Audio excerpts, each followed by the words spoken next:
Well, hello, Archibummies. Oh, hello, Stevie Mans. How goes it? All the better for seeing you yesterday. Likewise, it was a pleasure to watch the episode yesterday in your beautiful home as I already begin to flop sweat here in my tiny Brooklyn apartment. It's only been 4 seconds since we turned the fan off. Archie joined me at my humble abode to watch Star Trek in surround sound. Yes, truly a different experience than watching on one's laptop with headphones in.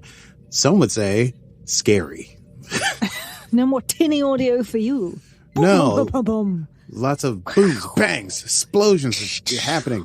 And directional stuff, too, which is pretty exceptional. It's my favorite, watching my dogs try and figure out where sound is coming from. Is someone at the door, or is it just the TV? Who knows? Who can say?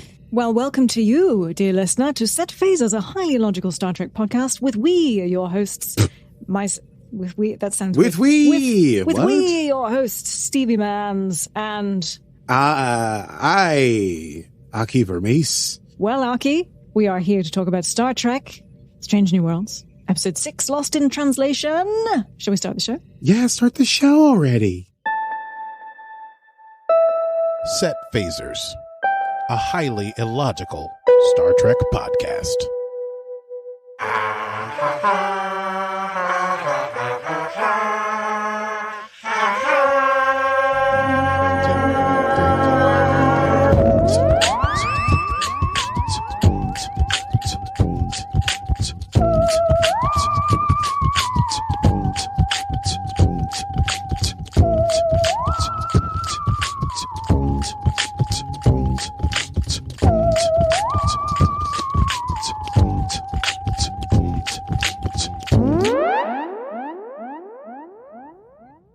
Yeah. The show is started. Hey, what's up? It's Stardate 426715.4. And we're talking about, yes, episode 6, entitled Lost in Translation. And pretty fun episode. Always love a little linguistics style episode. This didn't get like super crunchy linguistics, but it had a cool aha moment in it and some wonderful interpersonal stuff. So I think all in all, a nice solid episode. Not too much shenanigans, alas. Sadly, but there's more shenanigans. I think next episode... I believe... Oh, it's to you. You're wiggling your eyebrows like you know something. Am I? Spoiler alert. Spoiler alert. Haha. Well, next episode is the crossover with Lower Decks. Oh, is it really? Yes, it is. Holy moly. I thought that would be the last of the season. Well, this is a nice, fun thing to know. And you know I hate spoilers, but that was a nice spoiler. That was a rare, fun spoiler that makes me look forward to next week. Okay, well, let's run this thing down. It's time to run it down. Can you run it down for me? Tell me what just happened. Can you run it down for me? Okay, dig it. The Enterprise is at Bannon's nebula. The USS Farragut is there, and it's a nebula. It's like a gas cloud that's full of like gas deuterium. And so Starfleet has been trying to build this deuterium refinery that sucks in the gas, takes out the deuterium, and it makes basically starship fuel. And they've been having some trouble getting it together, so they send in Starfleet's finest, and Pike is made the fleet commander of the Enterprise, Farragut, and the refinery to get these things together. So Pike is on deck on the bridge pontificating, and Uhura is spacing out as he's talking, and he realizes it, and she says, look, I haven't gotten much sleep recently. And he's like, hey, thanks for organizing everything, but don't burn the candle at both ends. And she's like, sure enough. But then she receives a message from the folks on the refinery saying that they're ready for the Enterprise to send their science stuff over, their engineering stuff. Una comes onto the bridge, congratulates Pike for his promotion, and says, I hope I didn't miss the speech. And he was like, well, I was just doing it, but Uhura fell asleep. Spock notes that as well as the nebula being possibly a future depot for Starfleet ships to refuel, it's also right on the edge of Gorn space. And so perhaps that is the reason for the mission as well. Spock also knows that the Enterprise could collect some deuterium of its own in its ship, so Pike tells Ortegas to, hey, go find some deuterium in that cloud and do some laps. And as they're doing that, Uhura gets a strange kind of signal, and she tries to share it with the rest of the crew, but it's not in the logs. It's nowhere in the logs. And so it's like, did she hear it? Was it recorded? And so she decides she's going to do a full diagnosis of the communication system, even though she's super duper tired. So she goes down to the nacelle to do repairs that she learned from Hemmer. She has a video, an instructional video that helps her reboot the whole comms system. That's when the new chief engineer, Pelia, comes over and questions her and says, hey, you don't ever talk to me. You never say hello and you didn't welcome me on the ship. And Uhura's like, hey, welcome to the Enterprise. Sorry, I've just been so busy. And then Pelia's like, no, it's probably because of Hemmer. And she's like, yeah. And then Pelia's like, oh, Hemmer, he was one of my best students. Actually, I'm only saying that because he's dead. He was just fine.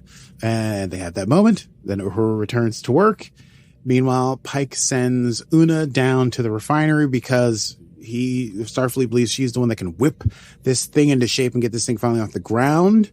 She's happy to clean up other people's messes. Uhura, after doing whatever she had to do in the nacelles, gets into the turbolift, turns around, and hears that crazy signal again, and sees a zombie Hemmer in the turbolift with her that snarls and lurches for her. Then we go to the credits, obviously. In sickbay, Uhura's there to be like, hey, what happened? And Benga's like, I think you have some slight deuterium poisoning, which can cause basically hallucinations. And also he sees that she hasn't been getting a lot of sleep recently, which can apparently make deuterium poisoning even worse. So he orders her to rest before she can return to work. And that's a thing that a doctor on a Starfleet ship can do. They pull rank above even the captain if they have to. Uhura remains worried that it's something more, but she follows orders. On the refinery, Una and Pella are locking horns. They're not really getting along. And Pelia is saying that, oh, something feels wrong. I feel it in my bones, an intuition. I got to feel it. It smells bad. And Una's like, I don't usually depend on my smell to know when things are wrong with machines. So get back to work and don't do anything without telling me. And Pelia's like, yeah, sure, boss. Sure. Meanwhile, Uhura, who's been resting, wakes from her sleep and stands up and finds that she's not in her cabin anymore. She appears to be out of doors in a beautiful forest by, I think, a lake, and turns around. There's a plume of smoke rising from the woods and some sort of distressing situation. And then she wakes again for real. Now, this is when the surround sound really started to freak me out, because now it's like, okay, there's going to be jump scares and things like that. But did Stevie care? No. Stevie turned the sound up louder. You did. And I am still jumpy about it. Meanwhile, yes, I know. Meanwhile, James T. Kirk beams aboard from the Farragut, as we may remember from the future jump of last season, and also the pastward jump of earlier in the season with La'an. Kirk is still serving on the USS Farragut. He's recently been promoted to first officer. He beams aboard the Enterprise to chat with his brother, Sam. And Sam's like, hey, do you want a tour? And Kirk says, yeah, as long as it ends in the bar. They go to the bar. They're trying to have brother time, but there's a little bit of resentment there from Sam, who feels like their father, George, thinks of the younger Jim as being more of the Starfleet officer to be proud of. Sam is a xenoanthropologist, a sciencey head, little blue shirt. And meanwhile, Kirk is now the youngest ever first officer in Starfleet history, breaking the record of, guess who? George Kirk. So things don't go too well between the brothers, and Sam winds up storming out. And that's when Uhura shows up. Actually, she interrupts Spock and Chapel, who have a brief little drama as they're playing three-sided chess and deciding whether or not to, I guess, declare officially with HR, with Starfleet HR, with SFHR. I believe that's what it's got to be called, about their relationship, disclosing their kissy, basically.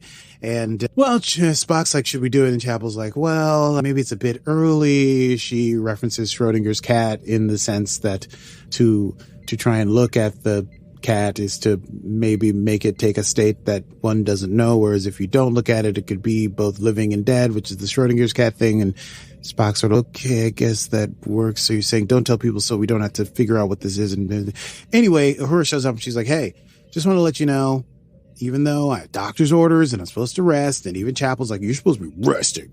She's like, I don't think it's deuterium poisoning because I heard the first signal before I went to the nacelle, before I could have gotten deuterium poisoning. So what do you say about that? Isn't it logical? And Spock's like, that is logical. But then Chapel's like, you really should just go get rest. She's like, the last thing I want is rest. And then she heads over to the bar and she gets a brandy, and that's when she meets Kirk, whose brother is just stormed out. Kirk and Uhura meet for the first time. She thinks he's hitting on her. He might be. This is Kirk after all. 2 birds, 1 stone, right? He's like, you need help, but also, hey, foxy lady. Kissy. Oh, yeah, that's right. I do like that. Well, in the That's offing, that drop is really worth it. He says maybe she needs a friend, and she says, the last thing I need is friends. And she storms out with her taking only a sip of her brandy, which I found personally frustrating.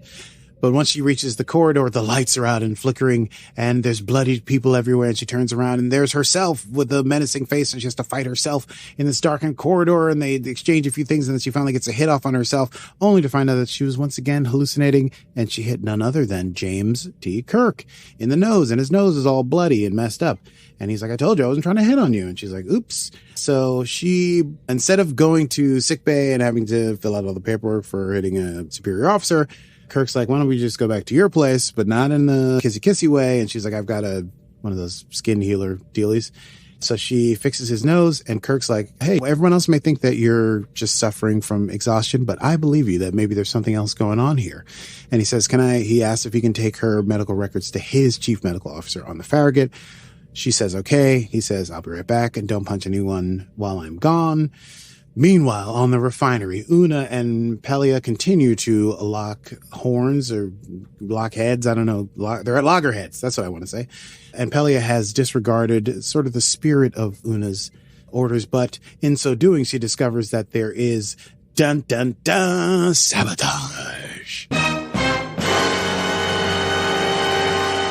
Yes. So they go searching in the refinery to find this saboteur, and they do find Lieutenant Saul Ramon.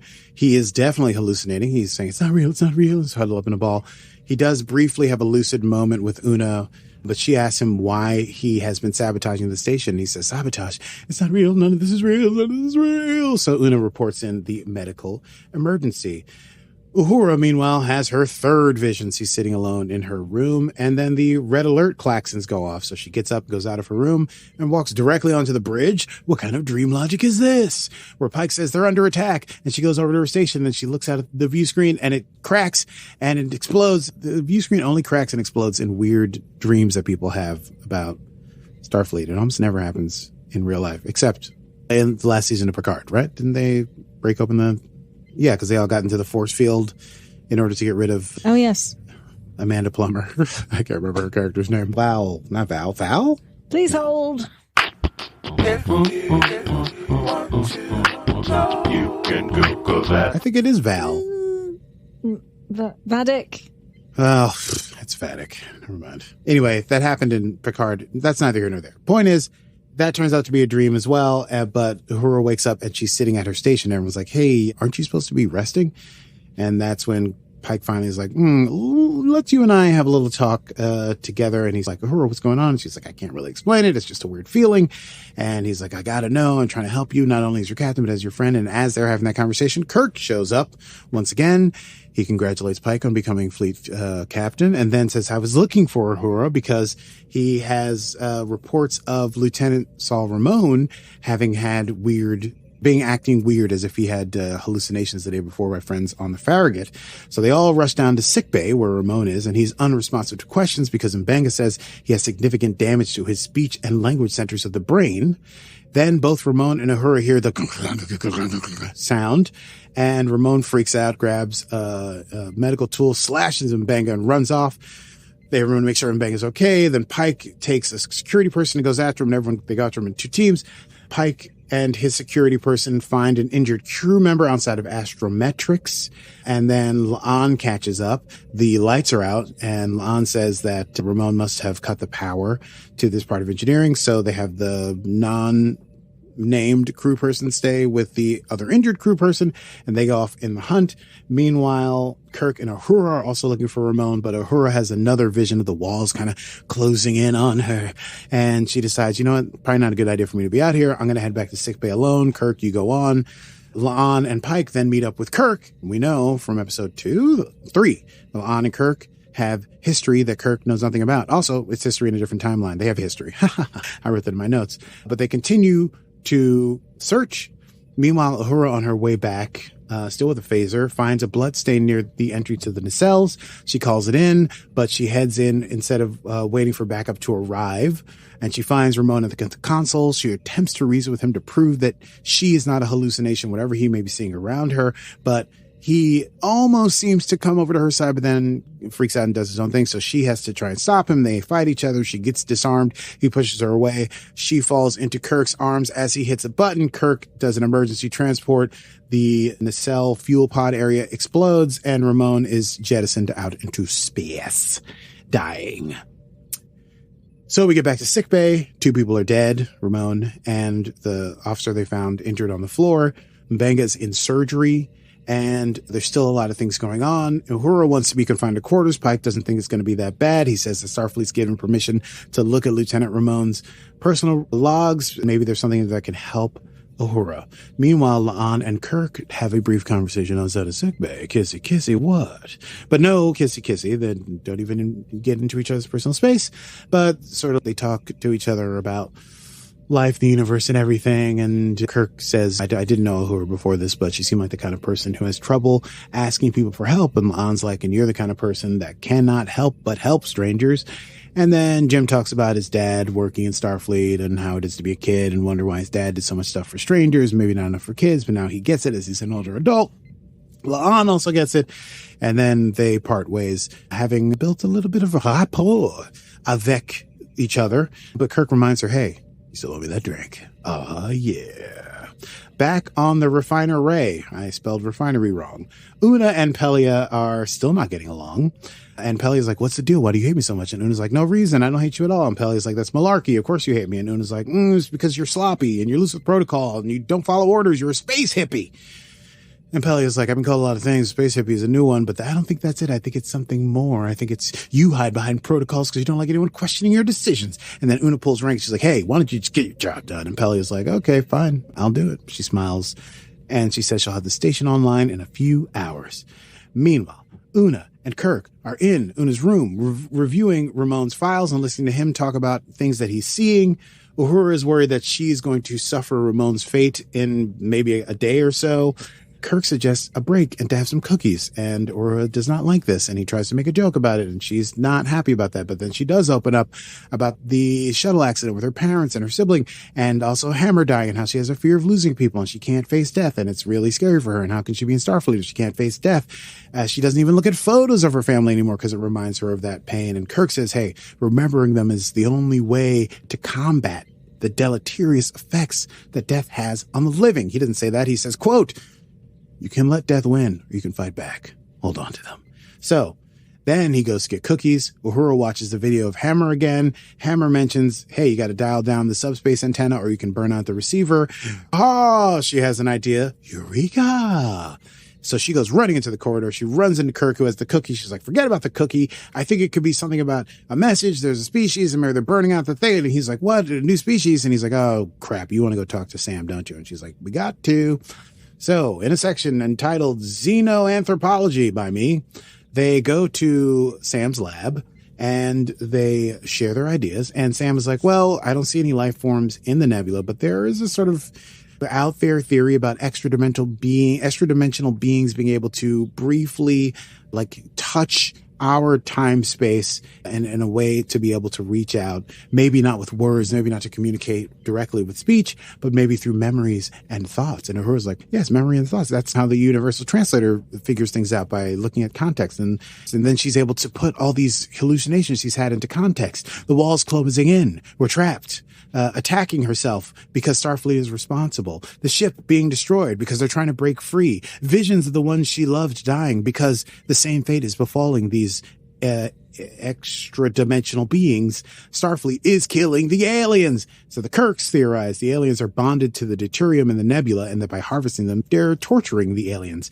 So they immediately all call Pike and they say, "You gotta not turn on that refinery, Captain."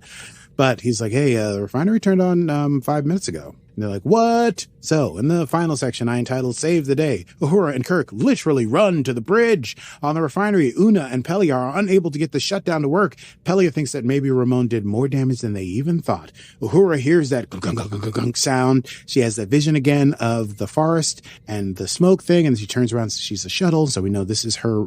She didn't see this, but this is a communication of the memory of her parents and brother dying in that shuttle.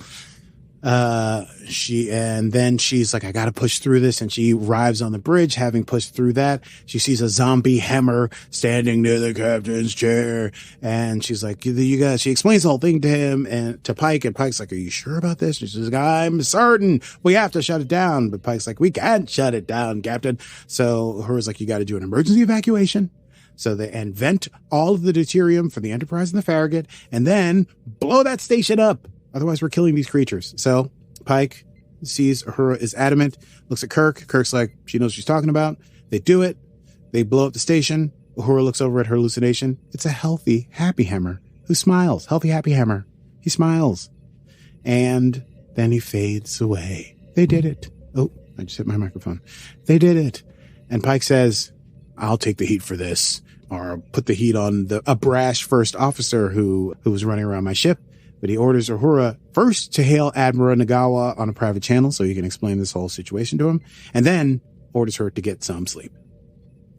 Una and Pelia are on the shuttle back from the refinery, and Una says the reason that she's mad at Pelia is because she got a C in Starship Maintenance when Pelia was her instructor, and Pelia says that C was well-deserved, and that's not why you're mad, because Hammer died, and I'm here replacing him, and it dredges up sadness. And Pelia's like, I know what that's like. As long as I've lived, I've experienced it too many times, but if you want it to be about the sea, I will not contradict that. And they come to a silent agreement that they understand, if you catch my drift. Denouement. Kirk and Uhura are having a drink, and Uhura is showing Kirk photos of her family. What was that? Denouement? Denouement. Yeah, denouement. And ending. Don't look at me like I'm crazy.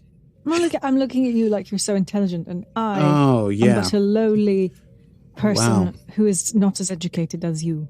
Your looks for "Are you out of your mind?" and "Gosh, you're so smart" are very similar. It's so strange. Yeah, it's true. And I was speaking French. Okay? So there's a lively jazz band. We all think of Riker. Uhura is showing Kirk pictures of her family. They toast to powering through. Sam shows up. He's like, "You know what? I've thought about everything. I think we can bury the hatchet. I'm so proud of you for becoming the youngest first officer in Starfleet history." Then they stare at each other for a very long time because Sam is expecting Kirk to apologize, and Kirk doesn't know what Sam wants him to apologize for. And Sam finds this very upsetting. And so once again storms off. And as Kirk is saying, that's Sam, just Sam being Sam, and he can be a bit frustrating, Spock shows up and goes, "Yes, he could be very frustrating." And so Uhura introduces Kirk to Spock. And then they ask Spock to sit down with them, and they have a lively conversation as that jazz band swings on out, and the camera pans back, and the people are mingling on the ship, and a little team comes together. And here endeth Season 2, Episode 6 of Star Trek Strange New Worlds, Lost in Translation. Let's chat about that. I say, darling, let's do a quick chat about that. Yes, let's do. Indubitably. Well, I don't know. This was, in the end, it was a great episode, but also I realized as I was writing up this thing after today that that was a big 3 meeting right there. Big moment. Big moment. Major bridge crew meetup there. So I thought that was very cute how they put all that together. Also with Spock having a history of being frustrated at Sam Kirk because of, remember in the last episode, his dirty cups and crumbs on the table. So, and perhaps he doesn't really get frustrated with Kirk in TOS, does he? Sometimes. He doesn't really get frustrated. Well, Kirk is fastidious. He's clean. He's not like his brother, absent-minded. Obviously, the part of this episode is how Kirk is more ambitious about climbing up the ranks of Starfleet than his brother Sam, who maybe is like a forgetful kind of, what do you call it, absent-minded professorial type.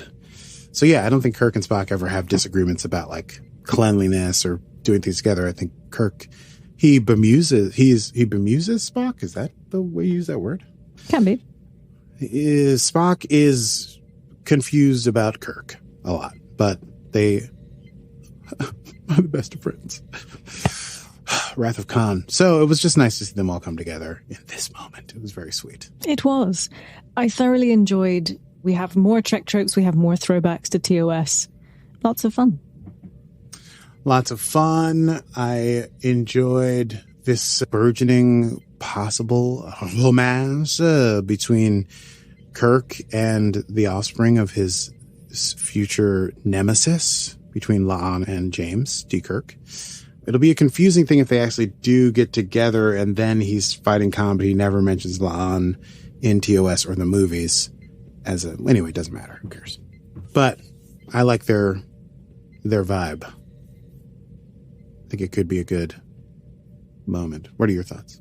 I'm just having a moment trying to figure out the timing of when Kirk and Khan meet. It's season 2? Maybe season 1 of TOS. So it's after Kirk is, obviously, he's running the Enterprise. There's no La'an Noonien Singh as the chief security.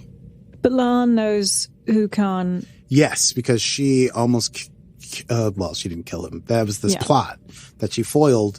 I think everyone knows who Khan is because, remember, he is the one who staged the whole, like, genetics wars in the 21st century, but then was banished to Botany Bay or whatever. Yeah. So we know who Khan is, but we don't know that he's alive. Yeah. Okay, so the eugenics wars have happened. He's been banished, so she doesn't know what's next for the Khan. Okay. She has no idea. Khan!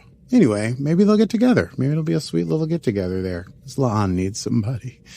Everybody needs somebody sometimes. Everybody needs a laugh sometimes.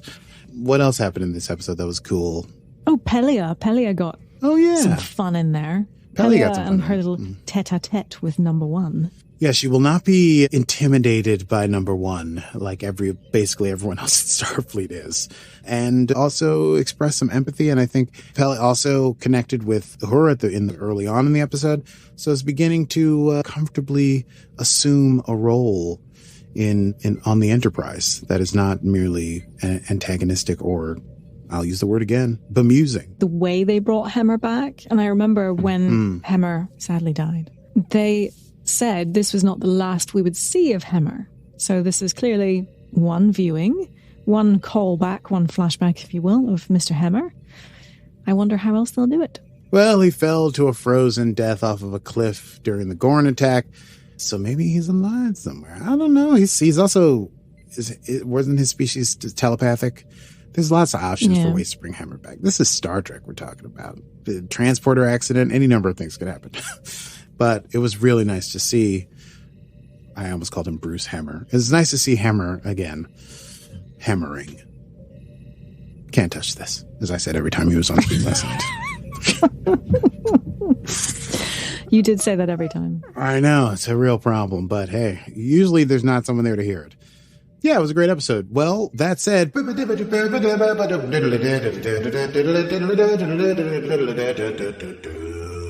Hello, everyone. Thank you very much for tuning in to Set Phasers. We know now immediately to the Easter egg desk with Stevie Man. Stevie, how are you today? Aki, it is a pleasure to be here bringing you the Easter eggs from Star Trek Strange New World Season 2, Episode 6.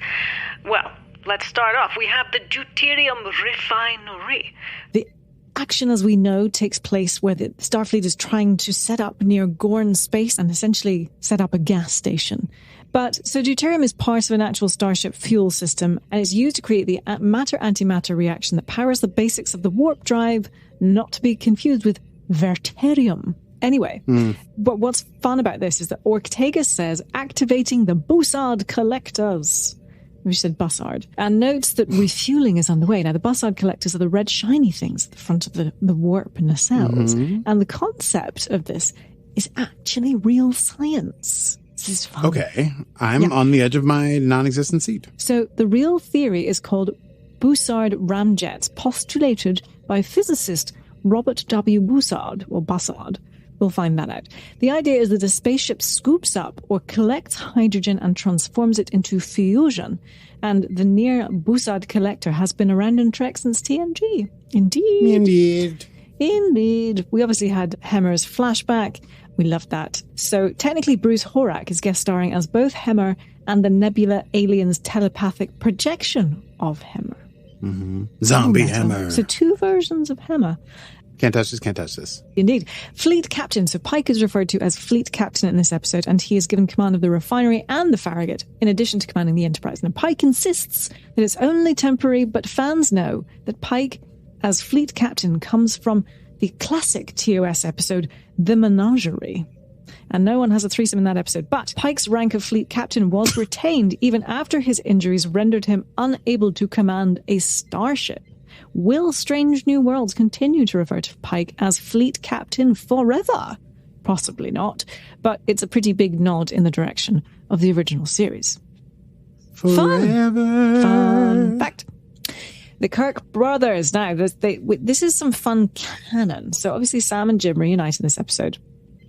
And we've seen Paul Wesley and Dan Jeannotte on screen together for the first time. And this is also the first time we've seen the Kirk brothers alive in canon on screen together, because Sam's only appearance in TOS was that of a dead body rocking a mustache played by Mr. William Shatner. Truth. Let's see. So here Sam is complaining that Kirk is showing off because he's become the youngest Starfleet officer in history. The previous record, as we've mentioned, was held by George Kirk, first officer of the Kelvin, referencing the Kelvin from J.J. Abrams' Trek movie. But also notice that in this universe, the Kirk boys refer to their father in the present tense. That is because George Samuel Kirk Sr. is alive in this timeline. Alive! While the Kelvin timeline was created specifically for the first J.J. Abrams movie, because we have to get clear on timelines. The idea is that what we see at the beginning of that reboot film is Prime timeline in 2233, which was altered when the Kelvin was destroyed, and Kirk, James T., was born early in space instead of in Iowa. So although Kelvin established the Kelvin verse or the Abrams verse, it also exists in regular canon too. In theory, somebody playing an older George Kirk Sr. could very well guest star on Strange New Worlds someday. That would be fun. It would be fun. Will he have a mustache or a beard? Who knows? Who knows? Well, that was one of the things that was holding up the new Star Trek movie, was whether or not Chris... Who the fuck is that one? Chris... Pine? The Hemsworth. Hemsworth. I knew it. I knew that. Yes. So the theory was Chris Hemsworth would come back and play George Sr., but because that was basically his first big break, and he became huge in the Marvel verse, and Chris Pine and Chris Hemsworth were basically having arguments over who would get paid more. It's very funny and that to held me. it up. And then Chris Pine essentially pushed Hemsworth out of the discussions. Aha. Anyway. So, but that's all that I have here. Aki, did you notice any more Easter eggs? Not I. I dislike eggs altogether. Let's move on to quotable moments. Quotable moments. Quotable moments. Pretty good. Thank you. Pretty good. I only have a few here. I did like when Jim comes onto the Enterprise and he says to Sam, hell of a ship, and they let you work here. And then Sam says, what can I say? Captain Pike asked for the more handsome Kirk brother. I like that. My other probably favorite quotable moment was Pelia and Una, and Pelia saying about the refinery, it's not as bad as it looks, it's way worse, which is a thing I want to say all the time. And also, Oh, I was going to say my Pelia quote was when not Bruce, I keep calling him Bruce Hemmer as if that's his name. It's Bruce Horak or Hemmer. This is a bit like your Spike moment. If only it were one moment. One moment. My favorite moment was he was a student of mine, or he was my best student. Actually, no, he wasn't. I was just saying that to be nice. What was the quote? I didn't write that down, did I? But she says, actually, I was only saying that because he's dead. He was just fine. Yes, he was just okay. He was just okay. Yeah, you were pretty good, Pelia. You nailed it right before she spoke this episode. Well, I think I was just doing general old lady number one. But you had it. It was you actually, I think you actually called the line. You're like, what are you doing in my engineering or whatever? Which is basically what are you doing in my engineering room? Yeah, something to that effect. What are you doing in my engineering room? That's better. Yeah, because a little bit of like a who knows. Listen, it's amusing me. And finally, Una's saying back to Pelio, and Pelio's like, oh, it feels bad, and the smell of this place is bad. Una says, I typically don't base my decisions off of feelings and smells. Like that. I enjoyed very that. Good. Very good, Yeah. very good. Very good. Shall we move on to next time? Let's do that. Oh, nope. Whoa. Next time on Set Phasers. We have a new soundboard and things are different. That's fine. Run a full diagnostic on that soundboard. Next time we will be discussing Season 2, Episode 7 of Strange New Worlds, which apparently is the crossover episode, according to Stevie. And it is entitled Those Old Scientists. So we'll see what that's all about. If you've enjoyed this program, first of all, thanks. Whether you enjoyed it or not, thank you for listening. Now, if you didn't like it, get to stepping. If you did like it, we've got tons more episodes in our back catalog. You can get this show wherever you get your downloads, wherever you download your podcast from. And we cover all the new Trek. So if you like the new Trek stuff, we're talking about it.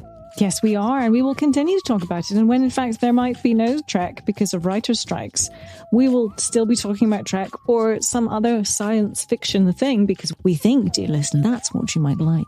Yes, we'll tie it back to Trek somehow. But yeah, we've got a little list going of things we might talk about during this strike if we're waiting for a new show. Well, I look forward to next week with hijinks with our Lower Decks friends. But until then, I am Stevie Manns. And I have been called more names than there are stars in the sky. And this has been Set Phasers, a highly illogical Star Trek podcast. Computer, end program. Ooh. Computer. Dear computer. End program. Dear computer. Oh, Show me. computer. Okay, we're done. Oh, computer.